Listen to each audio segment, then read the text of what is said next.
কুমিল্লা, নোয়াখালী ও চাঁদপুর সহ Bakhrabad gas distribution company limited বিজিডিসিএল এর আওতাধীন এলাকায় তীব্র গ্যাস সংকটে ভোগান্তিতে পড়েছেন ৫ লাখের বেশি গ্রাহক।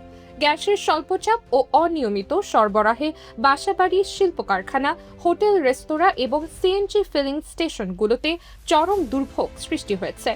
গ্যাসের চাপ কম থাকায় অনেক এলাকায় রান্নাবান্না ব্যাহত হচ্ছে, শিল্প কারখানায় উৎপাদন কমে গেছে এবং সিএনজি স্টেশনগুলোতে দীর্ঘ লাইনে অপেক্ষা করতে হচ্ছে চালকদের। ফলে ভোগান্তির পাশাপাশি আর্থিক ক্ষতির মুখে পড়েছেন গ্রাহক ও ব্যবসায়ীরা।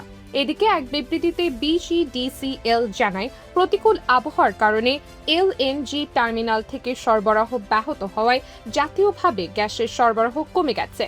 এর প্রভাবে কুমিল্লা, নোয়াখালী, চাঁদপুর, ফেনী, লক্ষ্মীপুর ও ব্রাহ্মণবাড়িয়া সহ তাদের বিতরণ এলাকায় গ্যাসের স্বল্পচাপ দেখা দিয়েছে।